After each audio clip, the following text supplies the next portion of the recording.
మమ్మలను మిక్కిలిగా ప్రేమించినటువంటి మా తండ్రి, మా గొప్ప దేవ, మా రక్షక, మీకు స్తోత్రాలు చెల్లిస్తున్నాం. ఈ మండల కాలంలో 3వ ఆదివారము, ఈ మాసంలో ఇది 4వ ఆదివారము, ఈస్టర్ ముందు కూడా 4వ ఆదివారం. మేమందరము నీ సాన్నిధ్యంలో చేరి మీ నామాన్ని స్తుతించడానికి మీరు అనుగ్రహించినటువంటి దివ్యమైన తరుణం కొరకై స్తోత్రాలు చెల్లిస్తున్నాం.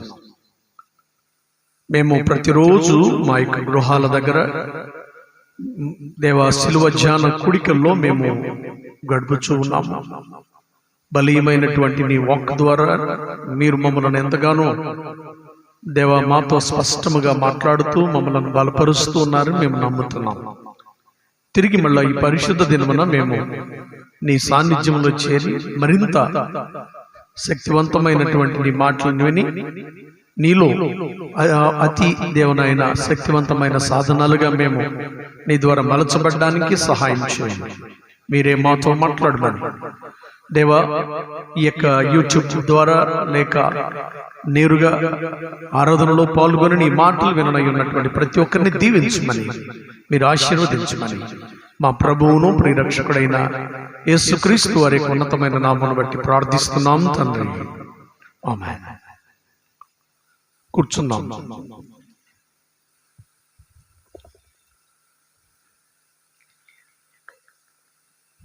ప్రభునందు ప్రియమైనటువంటి వారలారా, ప్రియమైన దేవుని సంఘమా,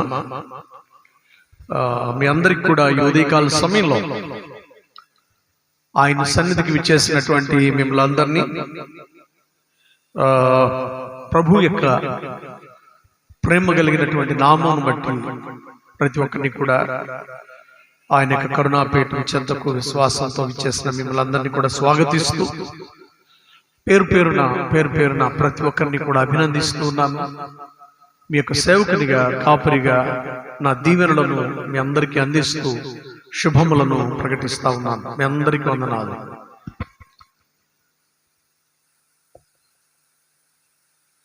ఈరోజు ఈ లెంట్లో ఈ 3వ ఆదివారం, గడిచినటువంటి ఆదివారము మనము పాప భారము నుండి విముక్తి అనే ధ్యానాంశాన్ని మనం విన్నాం. అంత మునుపు అంచుల్లో ఉన్నటువంటి వారితో ఆయన ఉండడం అనేటువంటి ఆ యొక్క మనం సందేశాన్ని మనం విన్నాం. ఈరోజు ఏమిటంటే పరిమితులు లేని విశ్వాసమును అంగీకరించడం, acknowledging faith beyond boundaries.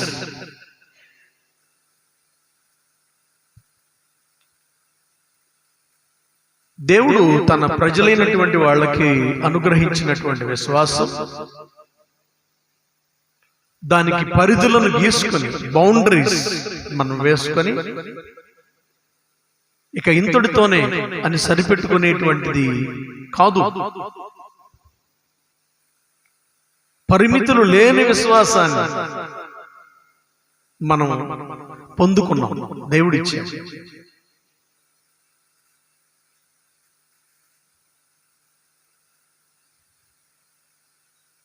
దేవుడు మనకి విశ్వాస జీవితంలో, అంటే దీని అర్థం బట్టి మనం ఏం గ్రహించాలి అని అంటే,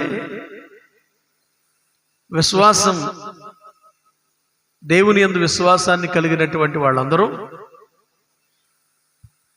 లేక సమాజం కావచ్చు, సంఘం కావచ్చు, అది వ్యక్తిపరమైనది కావచ్చు, ఎవరైనా సరే మనము ఒక గీత గీసుకొని, హద్దు గీసుకొని అంతటితోనే సరిపెట్టుకునేటువంటి నానుడి కాదు.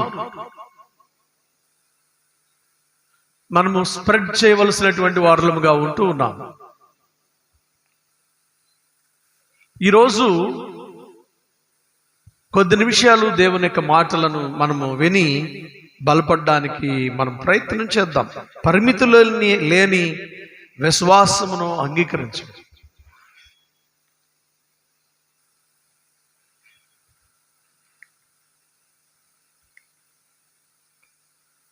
ఈరోజు కొరకైనటువంటి 2వ లేఖన భాగం అపోస్తుల కార్యములు 10వ అధ్యాయంలోనికి మనం వెళదాం. అక్కడ ఎవరు కనిపిస్తారంటే మనందరికి తెలుసు, ఎవరు? కొర్నేలి గారు కనిపిస్తారు.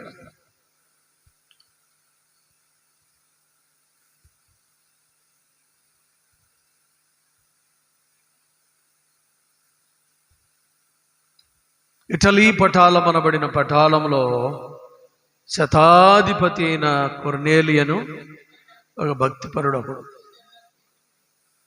కైసరయలో, అంటే హీ వాజ్ నాట్ ఎ జ్యూ, యూదుడు కాదు, అతడు యూదేతరుడు, కైసరయకు చెందినటువంటి వాడు. కానీ విశ్వాసం ఉంది ఆయనకి, ప్రార్థన చేసేవాడు.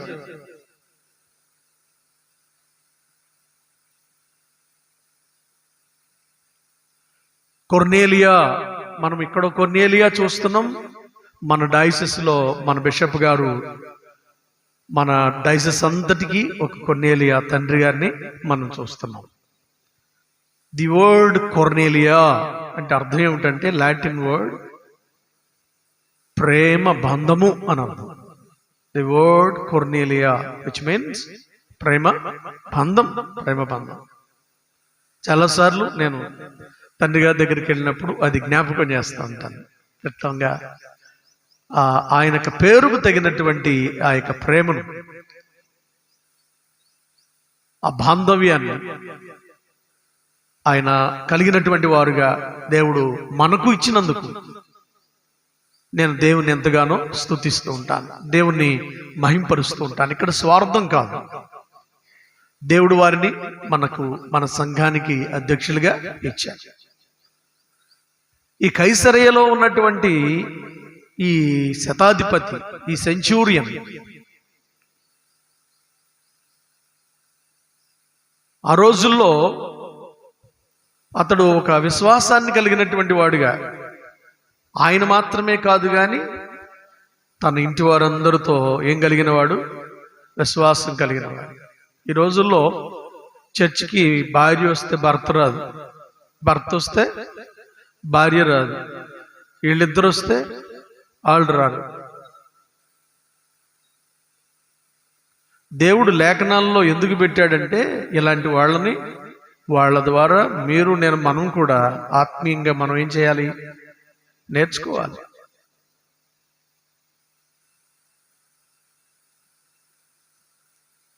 మనలో ఉన్నటువంటి అవిధేయతలు తీసివేసుకోవాలి, ఆత్మీయంగా మనం బలపడాలి.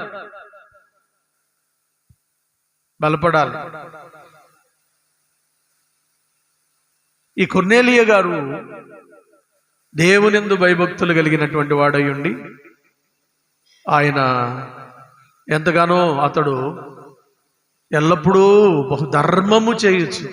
అంటే ఇతరులకు ధర్మం అనేది ఎవరికి చేసేది? ధర్మం అంటే పేదవాళ్లకు చేసేది, అవుట్ సైడర్స్కి. బహుశా నేను అనుకుంటాను, ఆయన ఉన్నటువంటి ఆ సెనెట్లో, లేకపోతే అక్కడ ఉన్నటువంటి ఆ సైనిక ఆ కోటరీ దగ్గర కాకుండా బయట ఉన్నటువంటి వాళ్ళందరికీ ఏం చేస్తాడు అతడు? ఆయన బయటకు వచ్చాడు అనగానే అక్కడ ఉన్నటువంటి పేద బీద అందరూ ఏం చేస్తారు? గుమ్ముకూడతారు. కారణం, ఆయన వాళ్ళకి సహాయం చేస్తాడు.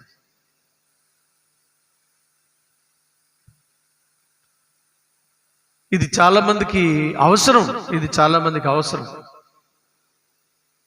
దేవుని భాగం దేవునికి ఇవ్వడమే, మన భాగంలో నుండి కొంత భాగం అలాంటి దీనులైనటువంటి వాళ్ళకి మనం చేయడంలో ఎంతో ఆశీర్వాదం ఉంది, ఆనందం ఉంది. మత్తయి సువార్తలో 6వ అధ్యాయంలో రాస్తాడు, మీరు ప్రార్థన చేయనప్పుడు ఎలాగుండాలో, మీరు ధర్మం చేయనప్పుడు ఎలాగుండాలో, కనుక మీరు వేషధారుల వలె ఉండవద్దని అక్కడ రాస్తూ ఉంటాడు అక్కడ. కనుక ఈ సమయంలో ఈయన బహుధర్మము చేయొచ్చు. ఎల్లప్పుడూ దేవునికి ఏం చేసేవాడు? బాగా ప్రార్థనాపరుడు. ఇతను ప్రార్థనాపరుడు. బహుశా ఆనాటి యూదుల ద్వారా, వాళ్ళ ద్వారా, వీళ్ళ ద్వారా ఆయన విశ్వాసంలో కొంచెం పునాది, ఏదో సామెత చెప్తారు కదా, 6 నెలలు స్నేహం చేస్తేనట వారు వీరు, వీరు వారు అవుతారట. వారు వీరు, వీరు వారో, వీరు వారో, వారు వీరు. ఎవరు అవుతారో కానీ తెలియదు, కానీ ఏదో ఒకటి అవుతారు కదా. బహుశా ఈయనకున్నటువంటి సత్సంబంధాలను బట్టి, ఈయనకున్నటువంటి బహుశా అక్కడున్న సైనిక మిత్రులను బట్టి, యూదులైనటువంటి మిత్రులను బట్టి, క్రైస్తవులైనటువంటి లేక దేవుని బిడ్డలైనటువంటి వారి యొక్క మిత్రత్వాన్ని బట్టి ఆయన యొక్క విశ్వాసం చాలా బలమైనదిగా ఉంది. ఎంత బలమైందంటే ఆయన ప్రార్థన చేస్తే దర్శనాలు కనిపిస్తున్నాయట. దర్శనాలు చూసేవాడు. కొంతమందికి దర్శనాలు వస్తాయి, కానీ అవి ప్రియబిడ్డలారా విభ్రాంతిని కలిగించేవిగా ఉంటాయి. కొంతమందికి కొన్ని దర్శనాలు వస్తాయి, అవి కలవరాన్ని కలిగించేవిగా ఉంటాయి. కానీ ఈయనకు వచ్చినటువంటి దర్శనము అది ఆయనకు, ఆయన యొక్క సత్సంబంధులకు అందరికీ కూడా దీవెనకరమైనటువంటి దర్శనముగా మనం చూస్తున్నాం. దర్శనం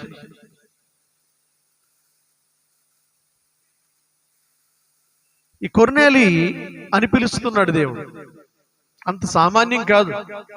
ఏది సమయలు గ్రంథంలో సమయలు అని ఆ బాలుడైనటువంటి సమయాలను పిలవలేదు.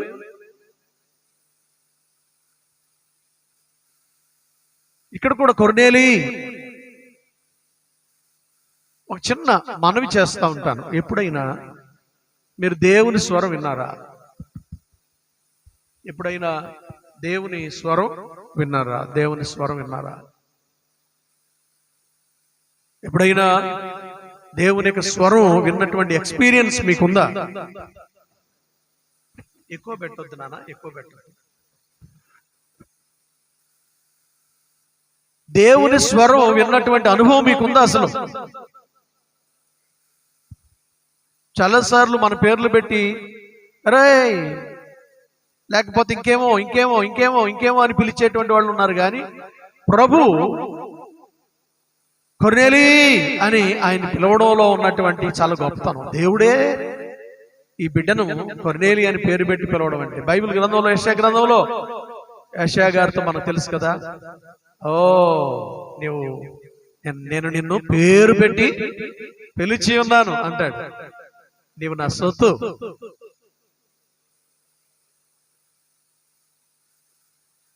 నేను నిన్ను పేరు పెట్టి పిలిచి ఉన్నాను.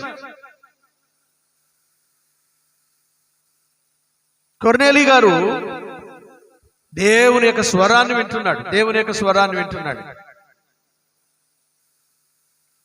కొర్నేలి అని పిలుస్తూ ఉన్నప్పుడు వెంటనే అతడు దూత వైపు తేరు చూచి భయపడి, ప్రభువా ఏమని అడిగాను.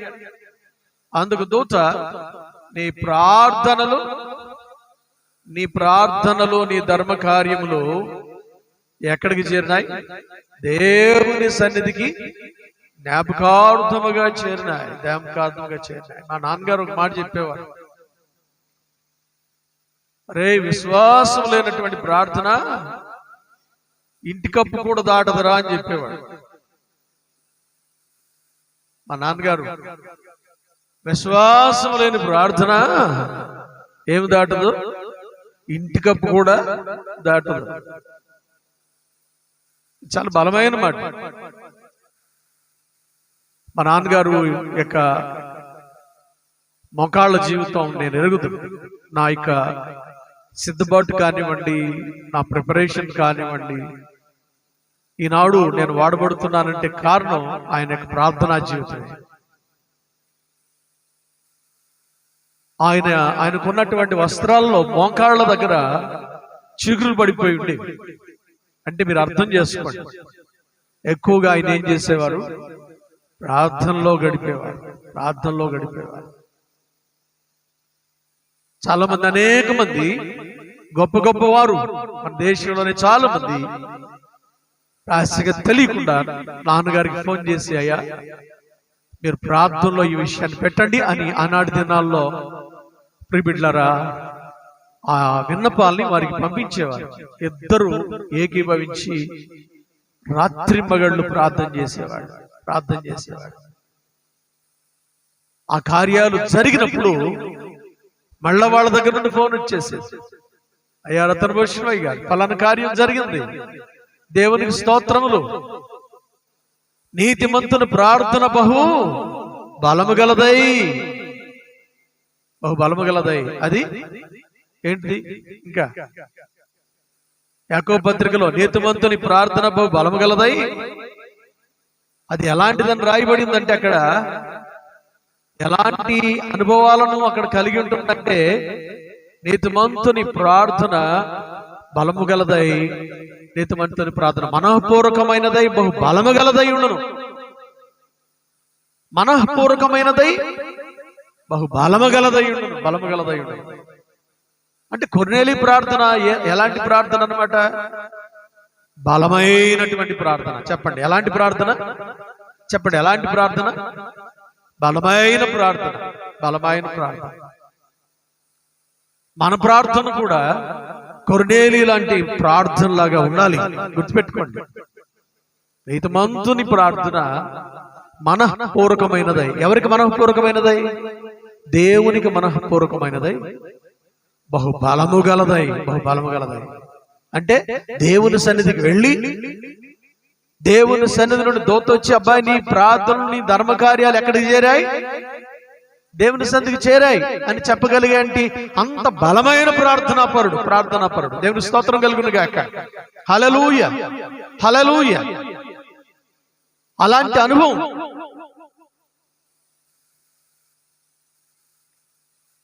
మనం ఈ రోజు కొరకైనటువంటి 24వ వచనం, ఆయన ఈ కొర్నేలి అనుడు కదా,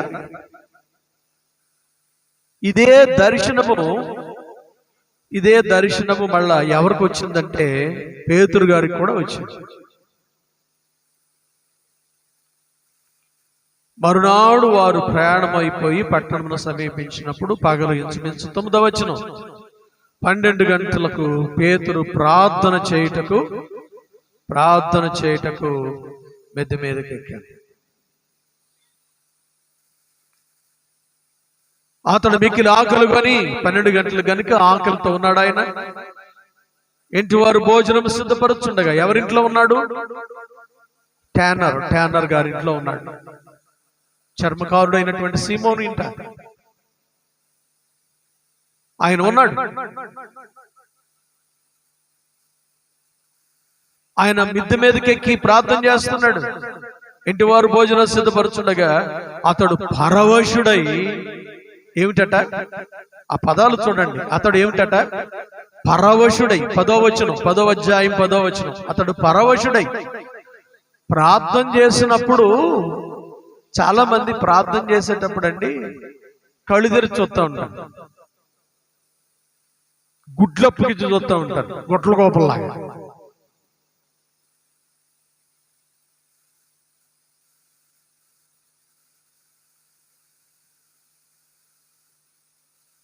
ఇప్పుడు ప్రార్థన చేయనప్పుడు నువ్వు దేవుని సన్నిధిలో నువ్వు లీనమైపోవాలి. కొర్నేలి పరవశుడైపోయాడట. అంటే ఇక అక్కడ ఏం జరుగుతుందో అతనికి ఏమి లీనమైపోయాడు. కంప్లీట్లీ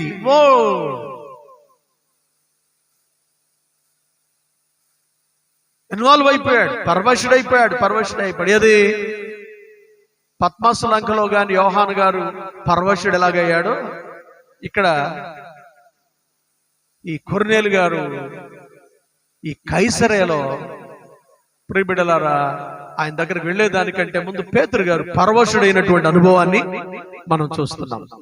ఆకాశము తెరువబోటయు 4 చెంగులు పట్టి దింపబడిన పెద్ద దుప్పటి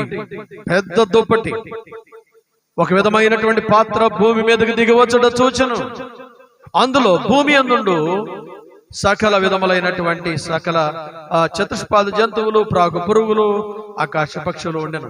ఇవన్నీ కూడా ప్రభు ఏమన్నాడట, నువ్వు చంపుకొని తినమన్నాడు.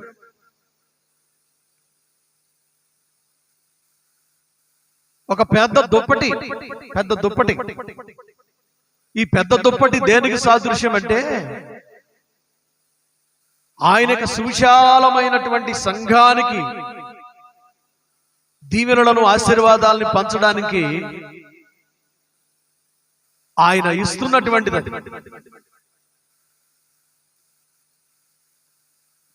బైబిల్ గ్రంథంలో ఒక ఆయన దుప్పటిని పట్టుకొని వెళ్ళాడు. ఎవరైనా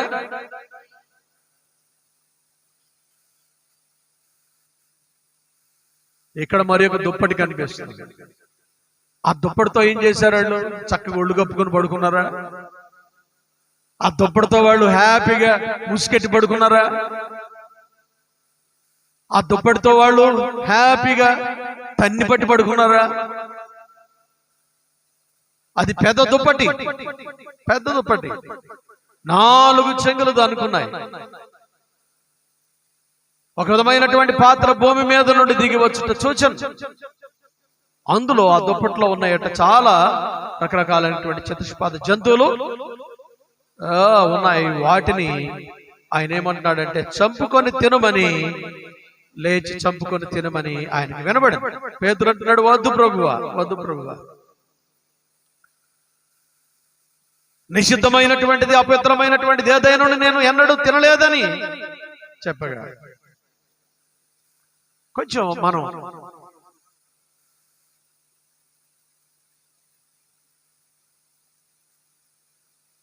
మారుమూల ప్రాంతాల్లోనికి, గిరిజన ప్రాంతాల్లోనికి వెళ్తే,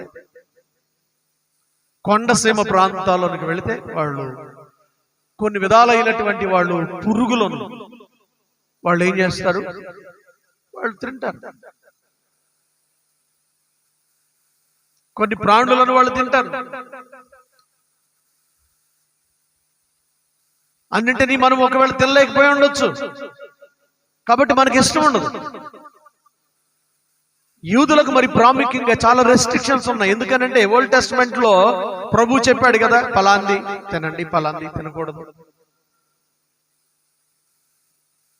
కాబట్టి ఈయన అంటున్నాడు కదా, అయ్యా నేను నిషిద్ధమైనటువంటిది ఏమియో నేను తినలేను.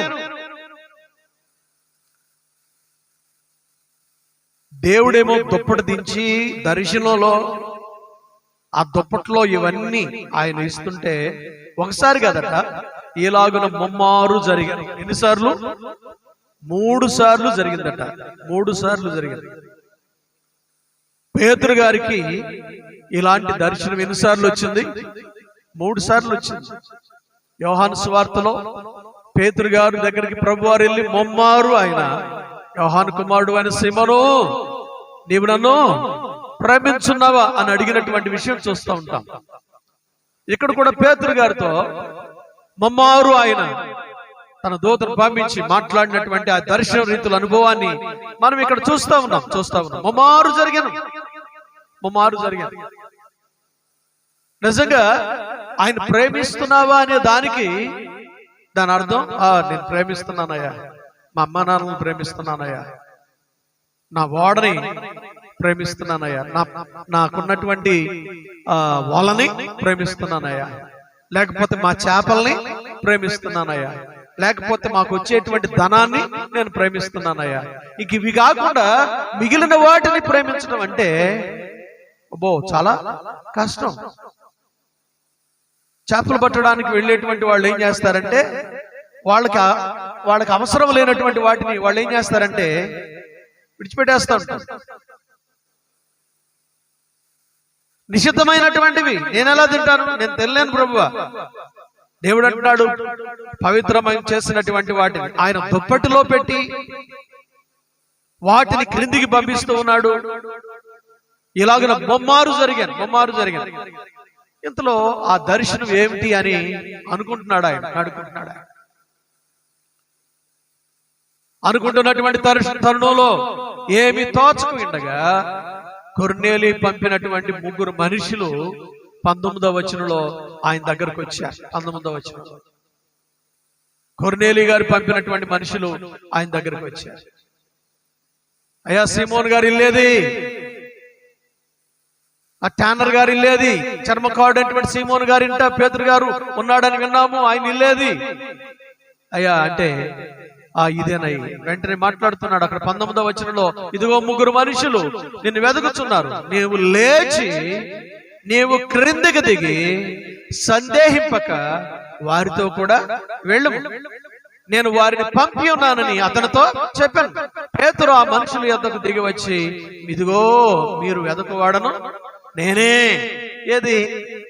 గెచ్చమనేటువంటి తోటలో సంధించడానికి వచ్చినప్పుడు మీరు ఎవరిని వెతుకుతున్నారు?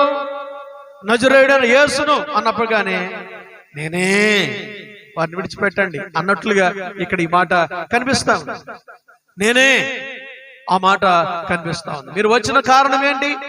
అయ్యా, నీతిమంతుడు, దేవునికి భయపడేవాడు, యోధా జనులందరూ, అంటే యాక్చువల్గా ఈయన యూదేతరుడు, కానీ యూదుల ద్వారా చాలా అందరూ ఆయన్ని, యూదేతరుడైనప్పటికీ అన్యుడైనప్పటికీ ఇతడు కైసరయ వాడైనప్పటికీ యూదుల చేత చాలా మంచోడు అని పేరు పొందినవాడు. శతాధిపతి అయినటువంటి కొర్నేలి అనే ఒక మనుషుడు ఉన్నాడు. అతడు తన ఇంటికి ఏం చేయమంటున్నాడు? అతనింటికి నిన్ను పిలువ నంపించి నీవు చెప్పు మాటలను వినవలనని పరిశుద్ధ దూత వలన బోధింపబడినని చెప్పి దేవుని సేవకులు పిలిపించుకుంటున్నాడు. ఒక సెంచూరియన్, ఒక శతాధిపతి, ఒక సెంచూరియన్ దేవుని యొక్క సేవకుని తన ఇంటికి ఆహ్వానిస్తూ ఉన్నాడు. కొంతమంది దేవుని సేవకుల ఇంటికి రావడం ఇష్టం ఉండదు. దేవుని బిడ్డలు ఇంటికి రావడం కొంతమందికి ప్రిబిడ్డలు ఇష్టం ఉండదు. పేతురు గారు ఈ విషయాన్ని, ఈ కొర్నేలు గురించి వింటున్నాడు. అయ్యా, ఇదిగో నీవు చెప్పు మాటలు పరిశుద్ధ దూత వలన బోధింపబడినని చెప్పి అప్పుడు వారిని లోపలికి పిలిచి వారికి ఏం చేశాడట? మరునాడు అతడు లేటి వారితో కూడా, అంటే 3వ రోజు చెప్పేవారైనా కొందరు సహోదరులు వారితో కూడా వెళ్ళి మరునాడు వారు కైసరయలో ప్రవేశించారు. ఎక్కడ? జొప్పేలో నుండి ఇప్పుడు కైసరికి వచ్చారు. అప్పుడు కొర్నేలి తన బంధువులకు, ముఖ్య స్నేహితులను పిలిపించి వారి కొరకు ఏం చేశాడట? అప్పటికే ఈయన పిలిపించాడు. ఈ పాస్టర్ గారి కోసం పిలిపించినప్పుడు ఏం జరిగిందంటే అప్పటికే కైసరయలో తన ఇంటి దగ్గర చాలా మంది కొర్నేలి తన బంధువులను, ముఖ్య స్నేహితులను పిలిపించి వారి కొరకు నేను లెంట్ మీటింగ్స్ ఎందుకు అరేంజ్ చేయమంటున్నాను తెలుసా? మన సంఘస్థులు మాత్రమే కాదు, కొర్నేలి గారు ఆయన తన బంధువులను, తన ముఖ్య స్నేహితులను, వాళ్ళందరినీ కూడా పిలిపించి తన ఇంట్లో ఏం చేస్తున్నాడు? ఎవరి కోసం? దైవజనుడి కోసం కనిపెడుతున్నాడు. 100 మంది మీద అధికారి, ఒక హవల్దార్, ఒక Centurion, a powerful man, powerful character, powerful position. కానీ దేవుని యొక్క సేవకుని కోసం దీనుడిగా ఎదురు చూస్తున్నాడు. దైవజనుడు వస్తే బాగుండు, నా ఇంటికి దేవుని సేవకుడు వస్తే బాగుండు, నా ఇంటికి దేవుని యొక్క అభిషేకించబడినటువంటి దైవజనుడు అడుగు పెడితే బాగుండు. ఆశీర్వాదం తనే కాకుండా ఇక మిగిలినటువంటి తన ముఖ్యులైనటువంటి ఫ్రెండ్స్ ని వాళ్ళు కూడా పిలుచుకొని అక్కడ ఉంటున్నాడు. రాగానే ఆ యొక్క కొర్నేలి పేతురు గారు లోపలికి రాగా కొర్నేలి అతను ఎదుర్కొని అతని పాదముల మీద పడుతున్నాడట. ఎవరి పాదాల మీద? పేతురు గారి పాదాల మీద. మనం కూడా చాలా సార్లు అక్కడక్కడ చూస్తూ ఉంటాం. మేము అక్కడ వెళ్తున్నప్పుడు కొన్నిసార్లు పాదాల మీద పడి నమస్కారం చేసేటువంటి ఈ వరవడిని సంఘాల్లో మేము చూస్తూ ఉంటాం. ఇది మన సాంప్రదాయం లేదు. కొంచెం అన్య సోదరులు ఏం చేస్తారంటే ఆ సాంప్రదాయం. ఆయన పాదముల మీద పడుతున్నాడు. అంటే దాని అర్థం ఏంటంటే ప్రాస్కీనియో అంటే సాగిలపడడం, ఆరాధన చేయడం, పూజ్యులను పెద్దవాళ్ళని హానర్ చేయడం. అప్పుడు వెంటనే ఏమంటున్నాడు తెలుసా? అప్పుడు ఏమంటున్నాడంటే పేతురు, అందుకు లేచి నిలువము, నేను కూడా నరుడనే చెప్పి లేవనెత్తి అతనితో కూడా మాట్లాడచ్చు లోపలికి వచ్చి అనేకులు కూడి ఉండడు చూచినప్పుడు అప్పుడు అతడు 28వ వచనం చూడండిరా, అన్యజాతితో సహవాసం చేయుటైనను అటు వారిని ముట్టుకొనుటైనను యోధునికి ధర్మము కాదని మీకు తెలియను కదా. అయితే ఏ మనుషుడు నిషేధింపదగిన వాడైనను అపవిత్రుడైనను చెప్పకూడదని దేవుడు నాకు ముందే చూపించాడు. చాలాసార్లు అండి కొంతమందిని చేదరించుకుంటాం, పేదోళ్ళని చేదరించుకుంటాం, చదువు లేదని చేదరించుకుంటాం, వాళ్ళ ధనం లేదని చేదరించుకుంటాం. ఒకవేళ మనకు సంబంధించిన వాళ్ళు కాకపోతే వాళ్ళని కొంచెం అడగొచ్చు అని మాట్లాడతాం. అది మన భారతదేశంలో ఉన్నటువంటి సాంప్రదాయం. యోధులకు కూడా ఇది ఉంది. అన్య జాతి వారితో సహవాసం చేయటేను అటువంటి ముట్టుకుంటేను యూదుకి ధర్మం కాదని మీకు తెలుసు కదా. అయితే ఏ మనుషుడు నిషేధింపబడిన వాడు కాదని, అపుత్రుడిని ముట్టకూడదని, అపుత్రుడైన నువ్వు చెప్పకూడదని దేవుడు నాకేం చేశాడు, ముందుగానే చూపించాడు. కాబట్టి మీరు నన్ను పిలిచినప్పుడు అడ్డమేమీ చెప్పక నేనేం చేశాను, నేను అడ్డమేమీ చెప్పక నేను వచ్చింది. ప్రియబిడ్డలారా, ఒక విషయాన్ని ఇక్కడ గమనించాలి. వచ్చేటప్పటికి ఈ కొర్నేలి గారు ఏం చేస్తున్నాడంటే 30వ వచనం వచ్చినందుకు కొర్నేలి 4 దినముల క్రిందట పగలు 3 గంటలు మొదలుకొని నేను ఇంట ప్రార్థన చేస్తుండగా ప్రకాశమానమైన వస్త్రం ధరించిన వాడు అప్పుడు నాకు తెలిసి, కొర్నేలి నీ ప్రార్థన. ఇప్పుడు వచ్చిన తర్వాత పేతురు గారికి ఈ విషయం అంతా చెప్తున్నాడు. ఈ దర్శనం అంతా, అయ్యా నాకు ఈ దర్శనం వచ్చిందయ్యా. ఆత్మీయ తండ్రి, దేవుని సేవకులు వచ్చినప్పుడు మనకున్నటువంటి వ్యర్థమైనటువంటి పనికిమాలి మాటలు చెప్పకూడదు. కొంచెం మంది ఇంటికి వచ్చినప్పుడు అండి ఆళ్ళ గురించి వీళ్ళ గురించి పోసుకోలు మాటలు. నువ్వు దేవుల్లో ఎదగడానికి, ఆత్మీయంగా ఎదగడానికి వారితో ప్రార్థన చేయించుకొని వాక్యం చెప్పించుకొని నువ్వు దేవుళ్ళు బలపడాలి. కానీ ఆ అమ్మాయి ఇట్లా అండి, పలానోడు ఇట్లాగండి, ఎందుకర్రా మన ఆత్మీయ స్థితిని పాడు చేసుకుంటాం? విశ్వాస జీవితాన్ని ఎందుకర్రా పాడు చేసుకుంటారు? కొర్నేలి గారు, అయ్యా నాకు ఇలా దర్శనం వచ్చింది, ఈ దర్శనం ఇట్లా నాకు వినబడి, ఈ మాటలు వినబడ్డాయి, ఈ ప్రార్థన ఇట్లా చేరిందని, దేవుని సభకు చేరిందని దేవుని దూత వారు విన్నాను. మీరు ఆ జొప్పాలో ఆ యొక్క చర్మకారుడైనటువంటి సీమోను ఇంత ఉన్నారని తెలిసి, ఇదిగో నా మనుషులను మీ దగ్గరికి పిలుచుకుని రమ్మని 3 పంపించాను అంటున్నాడు కదా. 33వ వచనం, వెంటనే నిన్ను పిలిపించి నీవు వచ్చినది మంచిది. అండర్లైన్ చేసుకోండి. పేతురు గారు ఆ ఇంటికి వచ్చినది మంచిదా చెడ్డదా? దేవుని సేవకుడు మీ ఇంటికి రావడం మంచిదా చెడ్డదా?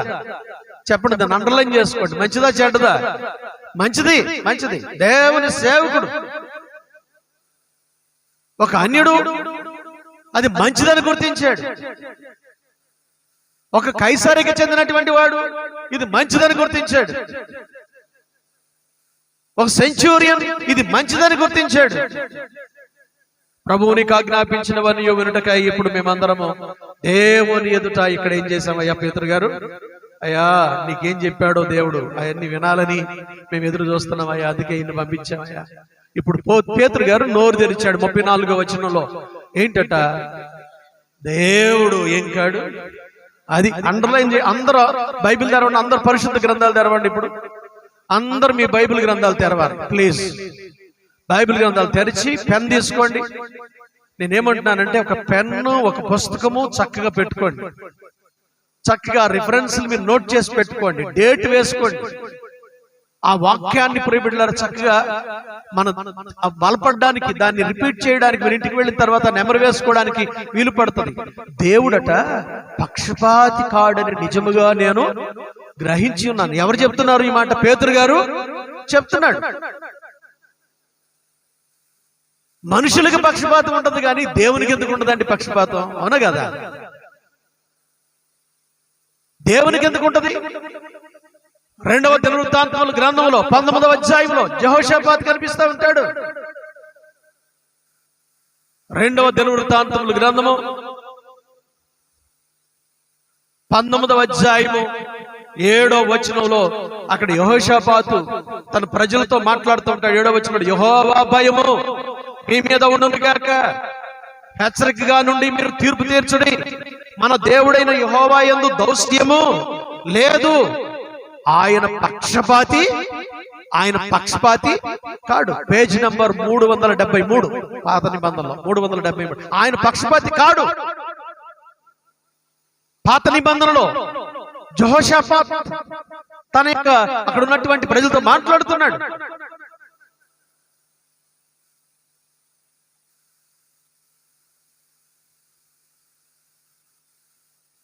ఆయన పక్షపాతి కాడు. ఆయన ఏ దౌష్ట్యం లేదు. ఒకవేళ కోప్పడితే కోప్పడొచ్చు, నిన్ను సరిచేయడానికి, నిన్ను దిద్దడానికి, నిన్ను మంచి మార్గంలో పెట్టడానికి కొన్నిసార్లు గద్దిస్తాడు. అంతేగాని ఆయన ప్రతీకారం చూపించడు. ఆయన పక్షపాతి కాడు. ఆయన లంచము పుచ్చుకొనివాడు కాడు. ఆయన లంచము పుచ్చుకొనివాడు కాదు. పేతురు గారు ఇక్కడ ఈ మాటను ఈ యొక్క కొర్నేలి గారి దగ్గర చాలా లోతుగా మాట్లాడుతున్నాడు. దేవుడు పక్షపాతి కాడని నిజమును నేను గ్రహించి ఉన్నానయ్యా. అప్పటి వరకు పేతురు గారికి దర్శనం లేకపోతే ఈయనేమనుకున్నాడంటే, మన ప్రభు యూదులకే దేవుడు, ఏళ్ళకే దేవుడు. అర్థమైందిగా? ఏళ్ళకే దేవుడు, ఇక మిగిలిన వాళ్ళకి దేవుడు కాదు అని ఆ రోజుల్లో యూదులకే దేవుడు, యూదులకే, మాకు మాత్రమే దేవుడు, ఇక మిగిలిన వాళ్ళు కాదు అని ఆయన అనుకునేవాడు. ఈ దర్శనం తర్వాత పేతురు గారికి ఏం తెలిసిందంటే అక్కడ 36వ వచనం, యేసుక్రీస్తు అందరికీ దేవుని స్తోత్రం చెప్పండి హల్లెలూయా. ఆయన చదువుకున్న వాళ్ళకి, చదువు లేని వాళ్ళకి, అధికారులకు, 4th క్లాస్ ఎంప్లాయీస్ కి, స్వీపర్స్ కి కదా, వ్యాపారస్తులకి, ధనవంతులకి, పేదోళ్ళకి, దినకూలు చేసుకునే వాళ్ళకి, వాళ్ళు ప్రియబిడ్డలారా ఏ జాతికి చెందిన వాళ్ళైనా, వాళ్ళు ఏ కులానికి చెందిన వాళ్ళైనా అందరికీ యేసుక్రీస్తు అందరికీ ప్రభువు. ప్రతి జనములోనూ ఆయనకు భయపడి ఎవరినైతే నీతిగా నడుచుకుంటారో వాళ్ళు ఎవరైనా సరే వారిని ఏం చేస్తాడు? ఆయన అంగీకరిస్తాడు. అక్కడ 35వ వచనం రాయబడి, ఆయన ఎవరైనా సరే, నువ్వు చౌదరి గారివా, నువ్వు రెడ్డి గారివా, ఒకవేళ నువ్వు బ్రాహ్మణువా, నువ్వు వైశ్యుడువా, లేకపోతే నువ్వు క్షత్రుడువా, ఒకవేళ నీవు బలహీన వర్గానికి చెందినటువంటి వాడు ఎవరైనా సరే, ప్రతి జనములోనూ ఆయనకు భయపడి ఎవరైతే ఆయన విశ్వాసం ఉంచి ఆయన అంగీకరిస్తారో, ఆయన ఎందుకు నమ్ముతారో వారిని ఏం చేస్తాడు? అంగీకరిస్తాడు. యేసుక్రీస్తు అందరికీ ప్రభు. ఈ విషయం పేతురు గారికి తెలిసింది. రోమీయులకు రాసిన పత్రిక 2వ అధ్యాయం 11వ వచనం చూడండి. అపోస్తలుడు పౌలు రోమా సంఘానికి రాసిన 2వ అధ్యాయం 11వ వచనం చూడండి. దేవునికి ఏం లేదు? చెప్పండి, దేవునికి ఏం లేదు? పక్షపాతం లేదు. ప్రియబిడ్డలారా, ఈనాడు సంఘాలలో ఈ యొక్క పక్షపాతం ఎక్కువైపోతుంది. ప్రార్థనకు వచ్చేసి పెట్టే వాళ్ళలో పక్షపాతం ఎక్కువైపోతా ఉంది. పక్షపాతంలో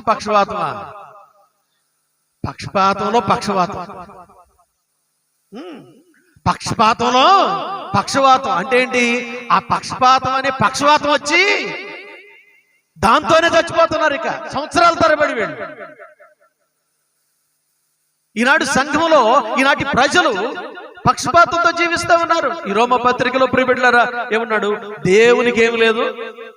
దేవునికి పక్షపాతం లేదు. దేవునికి పక్షపాతం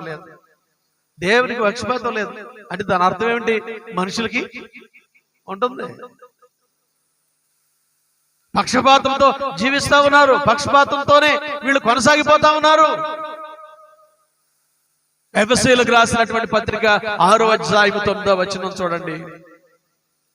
ఎఫెసీయులకు రాసినటువంటి పత్రిక 6:9 చూడండిరా. యజమానులారా అంటే దేవుని యొక్క సేవకులతో మాట్లాడుతున్నాడు. 6:9 చదవండి. యజమానులారా మీకును వారికి, అంటే అక్కడ దైవజనులకును విశ్వాసులకును, అందరు గుర్తుపెట్టుకోండి.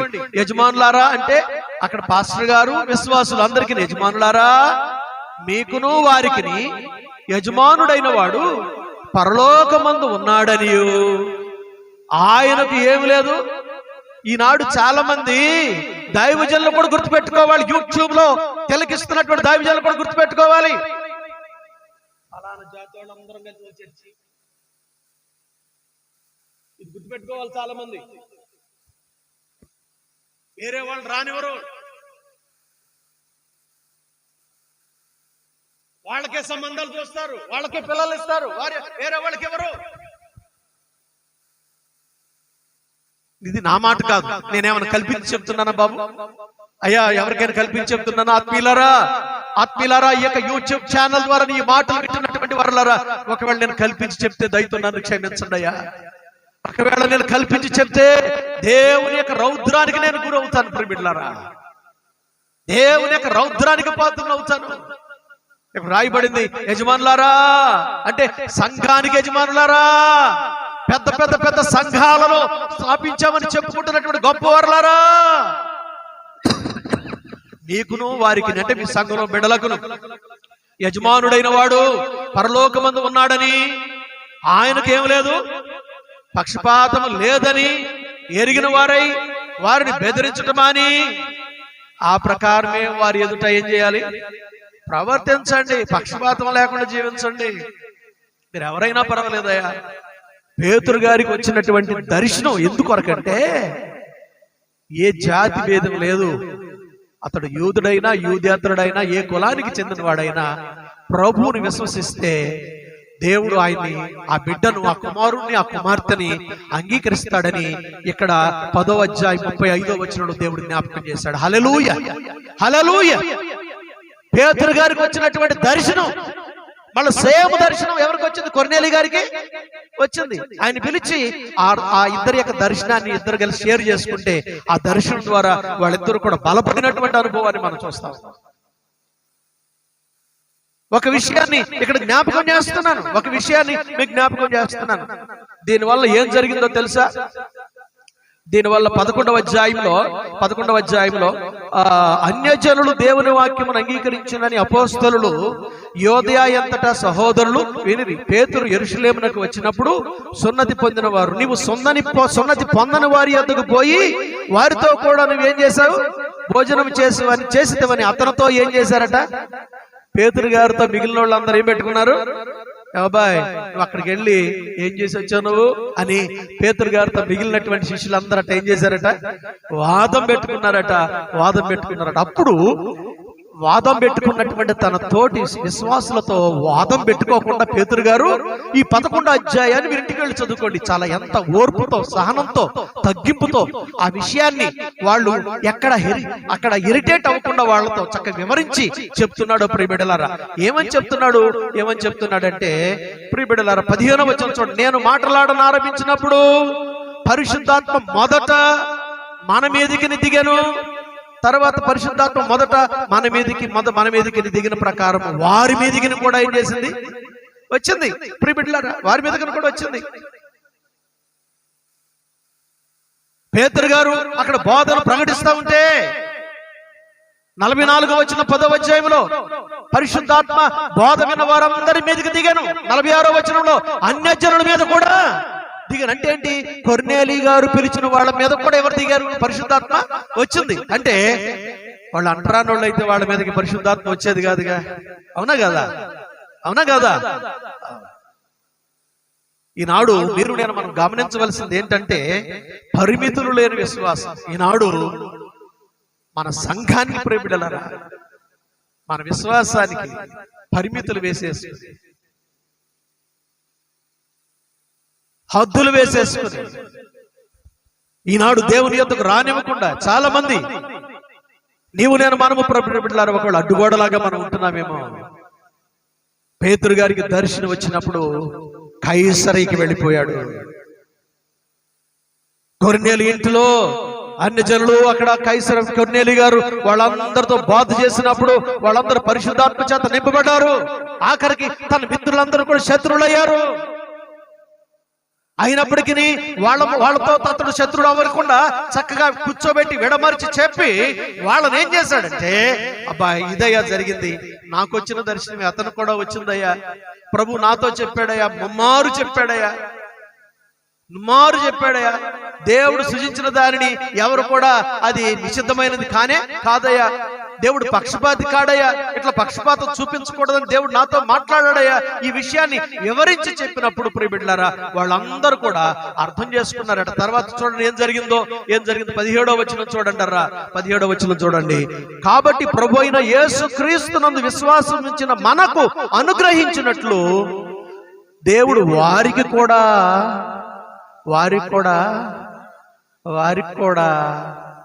అది చదవండి అమ్మా, కంటిన్యూ చేయండి. వారికి కూడా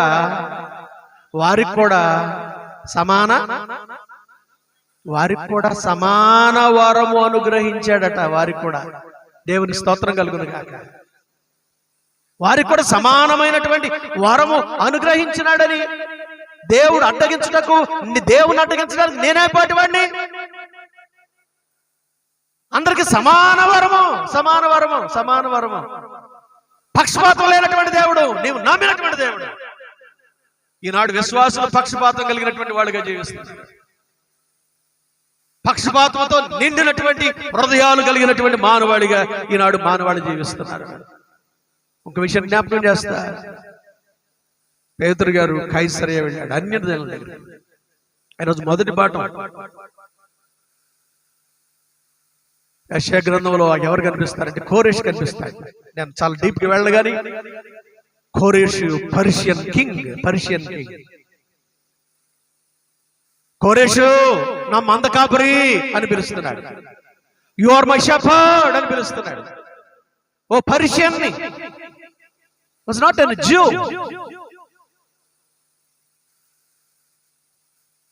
సున్నతి పొందిన వాడు కాదు. ఓ పర్షియన్ ని, కోరేషు నువ్వు నా మంద కాపరి, నా చిత్తమంతయు నెరవేర్చువాడా, నువ్వు రా.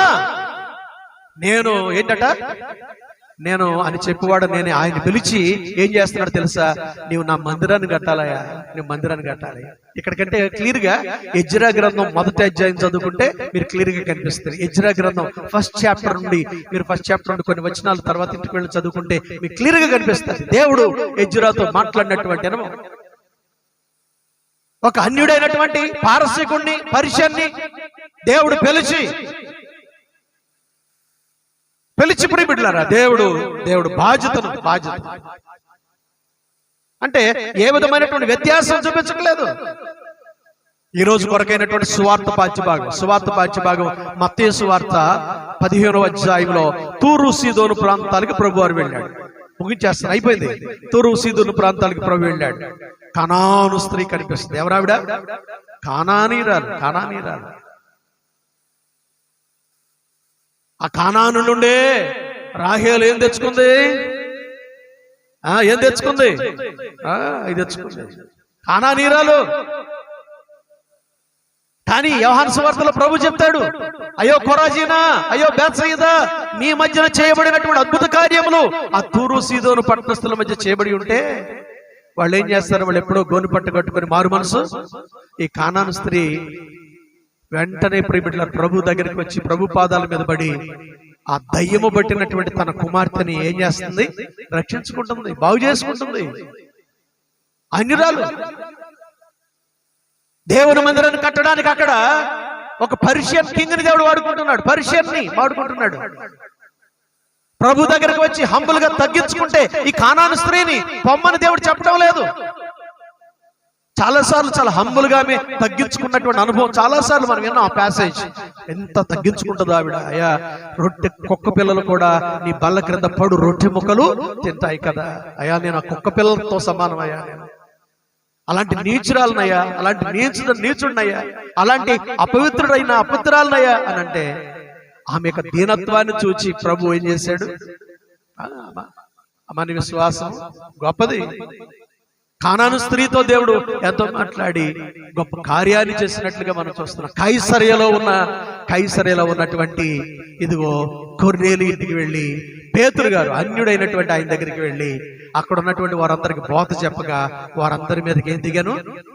పరిశుద్ధాత్మ దిగను. అంటే దీన్ని బట్టి మీరు నేను మనం అర్థం చేసుకోవాల్సింది ఏంటో తెలుసా? ఈనాటి సంఘము ప్రియబిడ్డలారా, సంఘము బౌండరీస్ గీసుకొని ప్రియబిడ్డలారా ఏం చేస్తుందంటే, ఈ చర్చ్ మనకే, నా మందిరంలోనికి ప్రజలు అన్ని జనులు ప్రవాహం వల్ల పరిగెత్తుకుని వస్తారని ఆయనేమో యెషయా గ్రంథంలో ప్రవచనం చెప్తే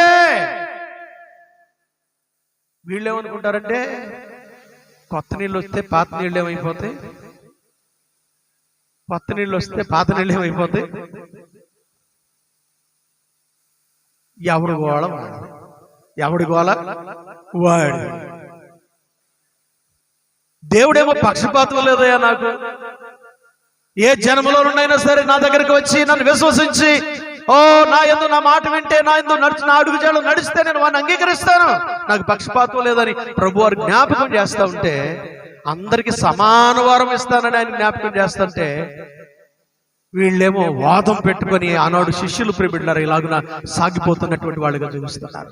మై డియర్ ఫ్రెండ్స్, ఈరోజు సందేశం ఏమిటంటే, ఈనాడు ఈ యొక్క న్యూ టెస్టిమెంట్ చర్చ్ గోడలు కట్టుకున్నటువంటి సంఘం ఉండకూడదు. అంటే దీని అర్థం ఈ గోడలని కాదు, ఈ గోడలు అడ్డు కాకూడదు, హద్దులు అడ్డు కాకూడదు, దేవుని రాజ్యానికి అడ్డు కాకూడదు.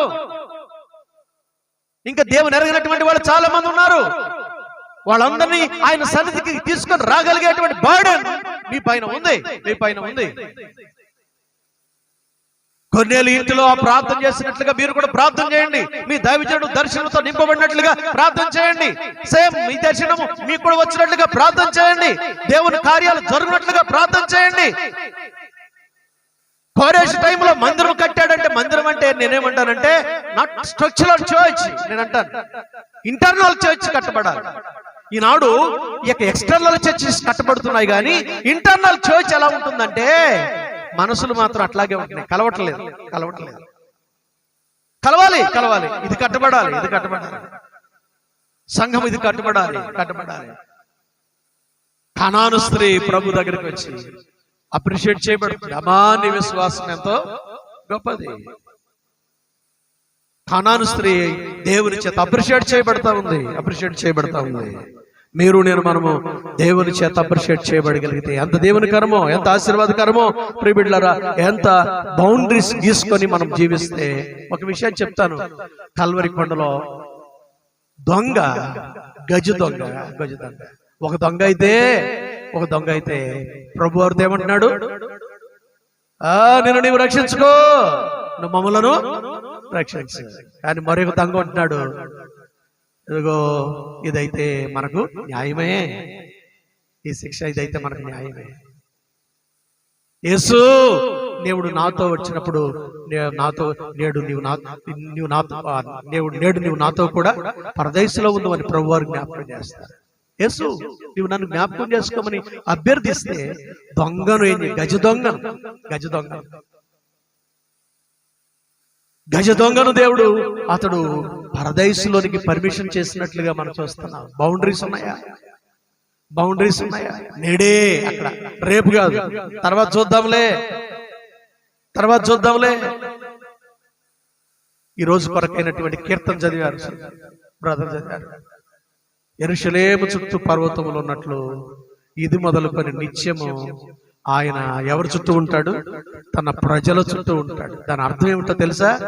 దాని ప్రజల చుట్టూ అంటే దాని అర్థం ఒక కమ్యూనిటీ చుట్టే కాదు. దాని అర్థం అందరి చుట్టూ ఆయన ఉంటాడు. ఎందుకనంటే నిన్ను నన్ను అందరిని సృజించిన వాడు దేవుడు. ఆయన నవీవ్ అనే పదం వాడబడింది హీబ్రూ భాషలో. నవీవ్ అంటే అర్థం ఏమిటంటే, సో అందరిని చుట్టూ కమ్మేసి ఉంటాడు ఆయన. Not only our family, not only our community, not only our families, not only our church, every community, whole world. ఆయన చుట్టూ కమ్మినటువంటి వాడు. కనుక నా ప్రియమైనటువంటి వారలారా, ఈరోజు ఆయన చుట్టూ కమ్ముకున్నటువంటి వాడు, యెరూషలేము చుట్టూ పర్వతములు ఉన్నట్లు నిత్యం ఆయన తన ప్రజల చుట్టూ ఉంటాడు ఆయన. కనుక పక్షపాతాలతో మనం జీవిస్తూ ఉంటే మన దేవుడు ఆయన మనం చూసి ఆయన వారవలేనటువంటి వాడుగా ఉంటూ ఉన్నాడు. కనుక మీరు నేను మనం అలాంటి వాడు కాకుండా ప్రియులారా, మీరు నేను మనము మన ప్రభు పక్షపాతం లేని వాడు కనుక ఆయన ప్రేమ, గడిచిన రాత్రి మనం విన్నాము, ఆయన ప్రేమ కలిగిన వాడు కనుక మనం కూడా ప్రేమ కలిగిన వాళ్ళమై ఇతరులకు ఆయన ప్రేమను అందించి మీరు నేను మనము ప్రియబిడ్డలారా ఆ ప్రేమతోనే మన సంఘంలోనికి అనేకులను ఆహ్వానించే వండరముగా మనం ఉండాలి. అందుకే ఈ లింటెన్ కాటేజ్ ప్రేయర్స్, అందుకే కొర్నేలి గారు పిలిచినట్లుగా పిలవండి, స్వార్థను ప్రకటించడానికి అవకాశం ఇవ్వండి. మన మాటలు పనిచేయవు, దేవుడి వాక్యం ఎవరిలోనైనా ఒక్క మాట ద్వారా పనిచేస్తుంది. కనుక ప్రియబిడ్డలారా దేవుని మాట విందాం, దేవుని పరిచర్య చేద్దాం. ఇదిగో గాడ్ బౌండరీస్ ని మనం పెట్టుకొని మనం వృద్ధి చెందకుండా మనం ఉంటున్నామేమో. విశ్వాసానికి, ఆత్మీయ జీవితానికి, ప్రార్థనా జీవితానికి, చర్చ్ కి బౌండరీస్ మనం పెట్టుకొని సాగిపోతున్నామేమో. అలా కాకుండా మనకి విశ్వాస జీవితాన్ని అభివృద్ధి చేసుకుందాం. సంకుచిత బుద్ధి కాదు ప్రియబిడ్డలారా, విశాలమైనటువంటి అనుభవాలను మనం కలిగినటువంటి వాండరంగా మనం ఉందాం. అందరూ కూడా కళ్ళు మూసుకోండి, ప్రార్థన చేసుకుందాం. కళ్ళు మూసుకోండి, ప్రార్థన చేసుకుందాం. దేవుడు మనతో మాట్లాడాడు కదా, ఆయన అందరికీ దేవుడు, యేసుక్రీస్తు అందరికీ ప్రభు. పర్షియన్ కింగ్ ని దేవుడు వాడుకున్నాడు. కానాను స్త్రీకి ఆయన కార్యం చేశాడు, పొమ్మనలేదు. కైసరియలో ఉన్నటువంటి ఆ యొక్క కొర్నేలి యొక్క బంధువులను కూడా దేవుడు రక్షించుకున్నాడు. పేతురు గారిని పంపించి దేవుడు, యేసుక్రీస్తు అందరికీ ప్రభు, ఆయన అందరిని రక్షించడానికి ఈ లోకానికి వచ్చాడు. కనుక ఆయన పక్షపాతం లేనటువంటి వాడు కనుక మీరు నేను మనం కూడా అలాంటి పక్షపాతం లేనటువంటి వాండరముగా జీవిస్తూ దేవుని ఎదుట ఆత్మీయంగా సాగిపోదాం. మా ప్రభువా, మా రక్షక ఎత్తబడినటువంటి వాక్యం సాతాను ఎత్తుకొని పోకుండా మీరే కార్యం జరిగించమని, అద్భుతం చేయమని, మీరే తోడుగుండమని, సహాయం చేయమని యేసుక్రీస్తు వారి ఉన్నతమైన నామమును బట్టి ప్రార్థించి అడిగి వేడుకుంటున్నాం తండ్రి. ఆమేన్.